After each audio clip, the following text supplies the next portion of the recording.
Dua arah baik yang hendak ke Bokin maupun sebaliknya tidak bisa melintas sebab jalan utama yang selama ini dilalui warga tertimbun tanah dan batu serta batang pohon.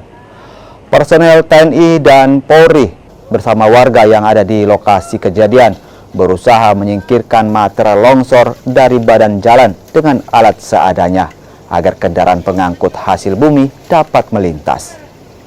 Setelah berjibaku memindahkan material longsor, akses jalan utama yang menjadi penopang ekonomi warga di wilayah tersebut akhirnya bisa dilalui kendaraan secara bergantian.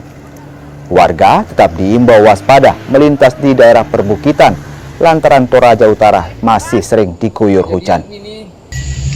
Atas kerja keras dan kerjasama baik dari pemerintah setempat, dari personil Koramil 1405 Sanggalangi, Polsek Sanggalangi, dan masyarakat setempat secara bekerja sama baik menggunakan alat seadanya sehingga akses jalan dapat dilalui kembali baik roda 2